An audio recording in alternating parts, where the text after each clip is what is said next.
Hello, and welcome back to another edition of Fan Talk, your favorite podcast by your favorite fan. That is, of course, me, Kyle Benchley, in the house on this Wednesday, on this very hot Wednesday.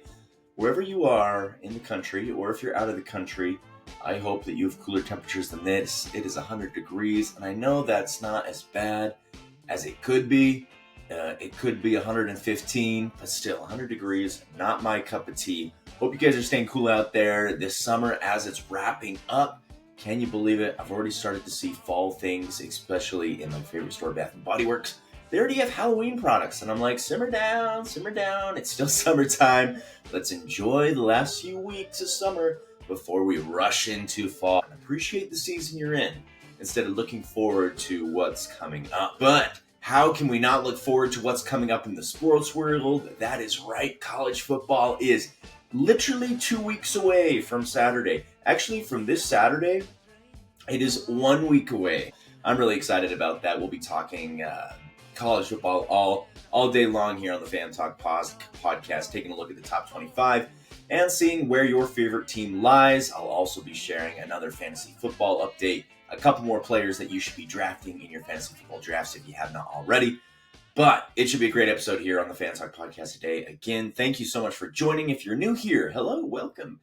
We are in season 5 of this sports adventure. Fan Talk's a podcast you can find anywhere you get your podcasts. I also upload on YouTube.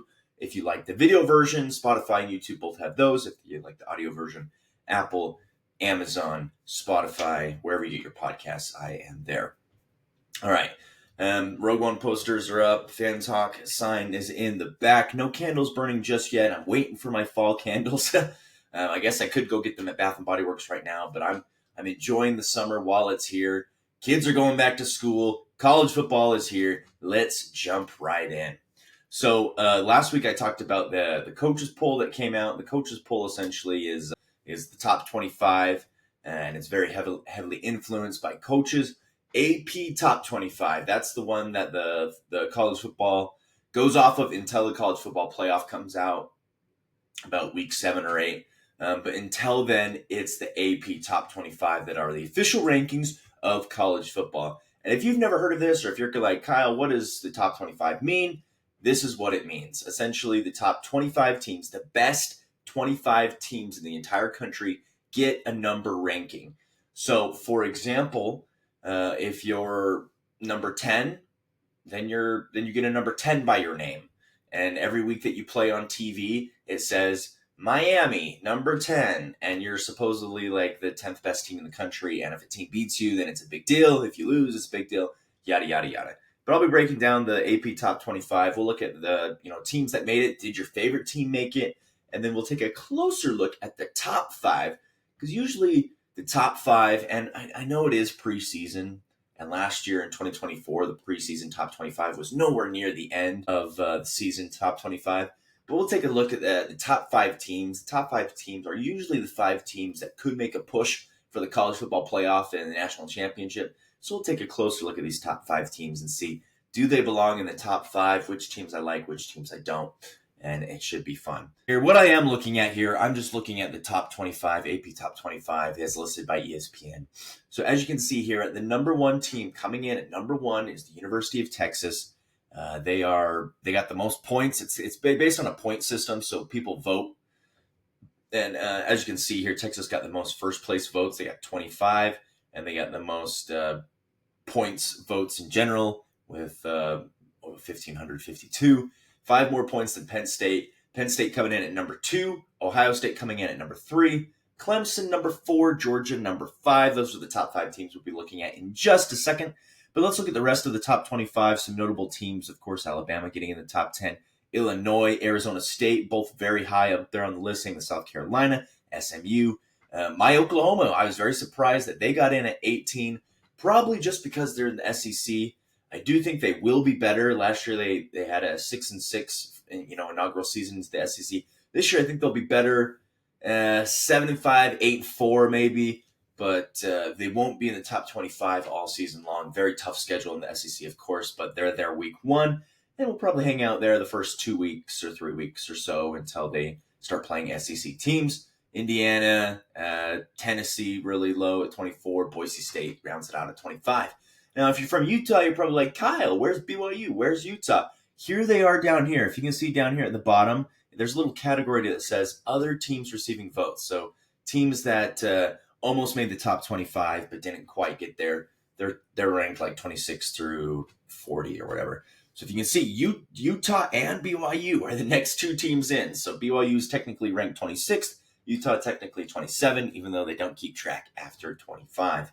So very interesting rankings here. Again, preseason rankings, they're going to change drastically. Last year, they changed drastically from the preseason to week by week. So it should be interesting to see what happens there. Of course, with our Utah teams, BYU, Jake Retzloff leaving the school and going to Tulane. They need to find a quarterback. They still haven't found the QB1. They got 3 guys fighting for the spot. Utah has a new look offense with Devin Dampier, quarterback transfer from New Mexico. Could this be Kyle Whittingham's last season? They have a really good offensive line, but can they put together a good passing game, a balanced attack, offense, defense? That is yet to be seen. Both teams in their second year in the Big 12 should be interesting for those local teams. But let's take a look at the top 5 teams here in the AP Top 25 poll and see if these teams are going to live up to the hype. See if these teams are going to meet the expectations. All 5 of these teams got at least 1 vote to be number 1. Texas, Penn State both had the most. Ohio State had 11. Clemson had 4. Georgia had 1. So let's start with Georgia. Georgia Bulldogs, a great brand. Kirby Smart, head coach. The Georgia Bulldogs in the SEC. They've been around the national championship the last couple of years. Been fighting Alabama, dethroning Alabama many years as being the best team in the SEC, the team to beat. This is a new look team this year. Who's going to be their quarterback? I mean, I'm looking at their quarterback depth chart right now, and they have 5 quarterbacks, and 4 of them are freshmen. Yeah, that's right. 4 of them graduated high school 3 months ago. So that's pretty crazy that you're going to have a starting quarterback potentially graduating high school in 2025. That blows my mind how young these college guys are. Me, of course, being a couple years removed from high school, you maybe more, maybe less, still blows my mind that these kids, are graduating high school in the 2020s. But the starter, in all honesty, whether it's one of these freshmen or a junior Gunnar Stockton, it'll probably be junior Gunnar Stockton. He's had some experience. It'll be interesting to see what these Georgia Bulldogs can do. Now, of course, they're in the SEC and they always recruit. I've talked about this before. Alabama's always been able to pump out new quarterbacks year after year, and you're like, who is this guy? Who's this Jaden Milroe guy? And then he comes and does very well. Georgia probably going to do the same things to look for Gunnar Stockton to take a huge step forward, or one of these freshman guys to step up. I think Georgia definitely belongs in the top 5. I don't know if they're a contender for the national championship this year. That is yet to be proven. But again, this is the preseason. A lot can change over the course of a college football season. Let's look at team number 4. Coming in at number 4, the Clemson Tigers. Man, they're always in the mix. They did take a huge step back in the last couple seasons. They've kind of struggled, but this year they're back in the top 5. Dabo Swinney and his team. He's got Cade Klubnik coming back as quarterback for Clemson, who took a step forward last year. 2023 was a rough year, but in 2024 took a step forward. This Clemson team, cream of the crop when it comes to ACC. No other team. I mean, you make an argument that Miami, they don't have Cam Ward anymore, so it'll be interesting to see how good Miami is this year. They're currently ranked at number 10. But Clemson has been the kings of the the ACC. So they look to do that again. I think they will, unless Miami has something to say about that. But Clemson, if they can win the ACC, then they're in good position to make the college football playoff. They're in good position to maybe make some noise this postseason. Number 3, and perhaps the most surprising ranking in this top 5, the Ohio State Buckeyes, defending national champions, coming in at number 3. You're like, okay, why aren't they number 1? Or perhaps even number 2. I get you want to put Texas number 1. Texas looks really good with Arch Manning coming in at quarterback. We'll talk about them in a second. But I'm like, okay, why is Ohio State not number 2? Number 3 might be a little, I don't know if disrespect's the right word. I'm not a big Buckeyes guy. I got a coworker that's an Ohio sports fan through and through, so he might be up here saying the disrespect. But yeah, I think I think they deserve to be 2. But at the end of the day, it's the preseason. 2-3. What does it matter? Ohio State, you're going to blow out the first 3 teams that you face by 40 plus points, and you're gonna be up there in the top 3 all season long. So Ohio State, they lost Will Howard to the draft, so they will have a new quarterback, Ryan Day, the coach, of course. Who's he going to start? Is it going to be Eli Brickhandler? I actually don't know. So if you know who is going to be the starter for Ohio State, let me know down below in the comments. They do have a senior named Mason Maggs, but I've never heard of him before. I don't know. I almost wonder if it's going to be Eli Brickhandler, senior out of Stockton, California.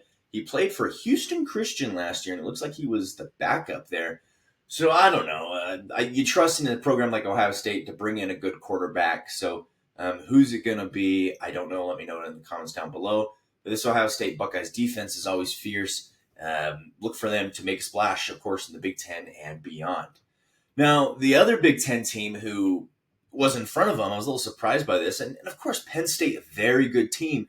But they came in at number 2 and were almost number 1. Drew Aller is going to return as their quarterback. James Franklin, of course, wonderful coach. You ever play there in Happy Valley? It's always rocking in the all-white on a Saturday night in September and October. Penn State, I've always thought they were a great team. I love what they do on both sides of the ball. And the Big Ten, they have very good competition, and they're still able to stand up and put their best foot forward. Number 2, it's going to be interesting, the Penn State-Ohio State game this year. Like I said, Penn State has Drew Aller returning, whereas Ohio State's going to have a new quarterback. It should be interesting to see, but I was surprised, as good as they have been, that Penn State was this high, ranked number 2, almost number 1. Only 2 first-place votes behind number 1, and that is Texas, the Texas Longhorns. You can't see it, but I'm wearing my Oklahoma Sooner shorts. I got to throw down the horns down every time I talk about Texas. But I also got to respect them. Texas, very good team. Arch Manning's going to finally step into the starting role now that Quinn Ewers has gone to the NFL.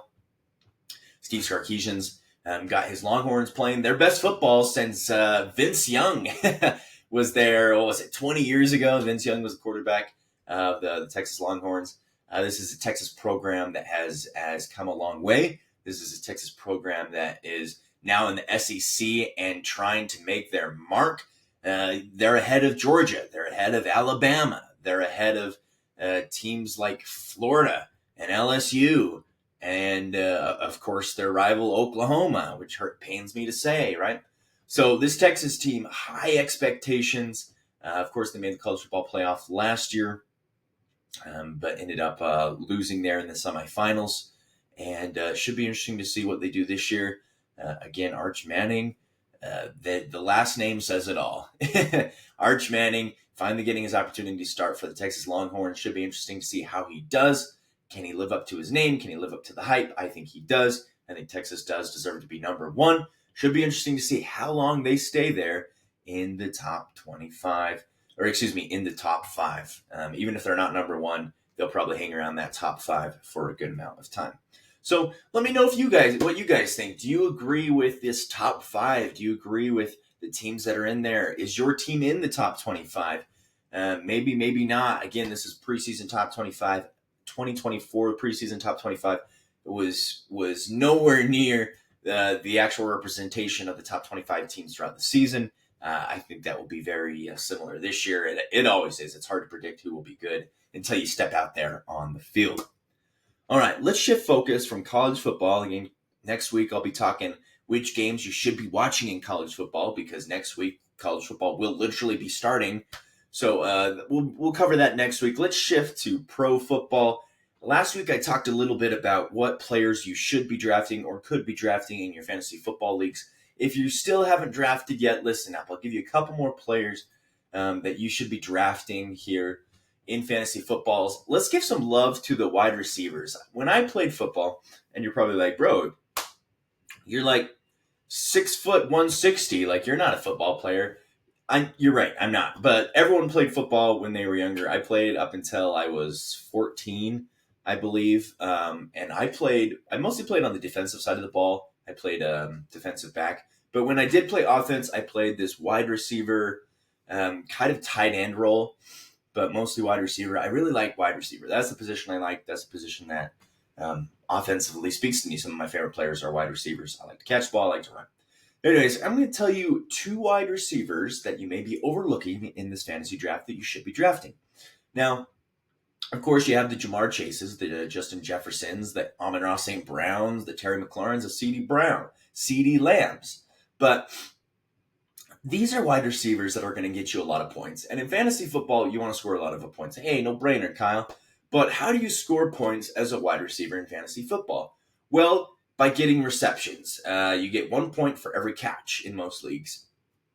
And by scoring touchdowns, you get 6 points for a touchdown. So you want to draft guys that are going to get a lot of receptions and score a lot of touchdowns. So here are 2 wide receivers that you should be drafting that you may have overlooked that will get you receptions and touchdowns. First is a name that you should all know by now, but perhaps you don't. Mike Evans on the Tampa Bay Buccaneers. He will be turning 32, so he is kind of on his way out the door, theoretically in NFL terms, but he is still high on this list because, A, he's got Baker Mayfield, who likes to sling the ball. The Tampa Bay Buccaneers throw the ball just as much as anyone in the NFL. Mike Evans had 11 touchdown receptions last season. He's had a total of 25 touchdowns on end zone throws in the last 3 seasons. He's like 6'4". He's a great frame. He's a great frame to have in the red zone, and great target that Baker Mayfield trusts all over the field, but especially in the red zone.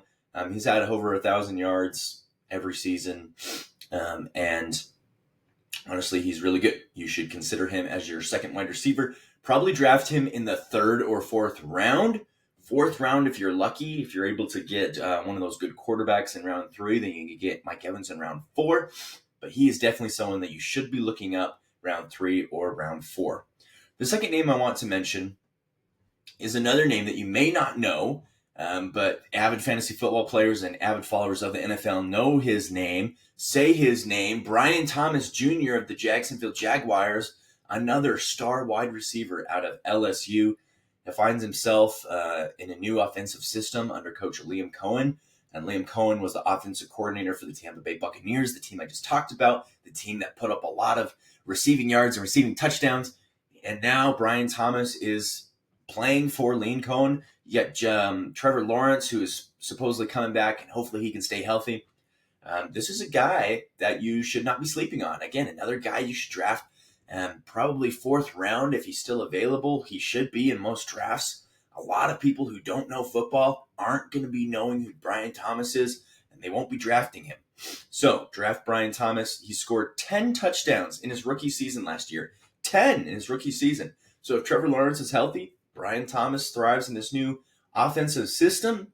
Look for him to get a lot of receptions and a lot of touchdowns, which is what you want in a wide receiver. All right, guys. That's all I got for you this week. Thank you so much for tuning in to Fan Talk. I am stoked. If you're stoked for the college football season, like, subscribe, and leave a comment down below. If you're listening on Spotify, please give me a review. Take 2 minutes. I appreciate it. I'm so excited to be continuing this podcast. We are in season 5, coming up on 3 years of this podcast. I'm so excited to be continuing to do this. And football, man, I got so much to talk about here. College football, NFL, fantasy football. Buckle up and let's continue this journey together. Again, Fan Talks podcast you can find anywhere you get your podcast. Please like, subscribe, comment down below, and I'll see you guys next week for another edition of Fan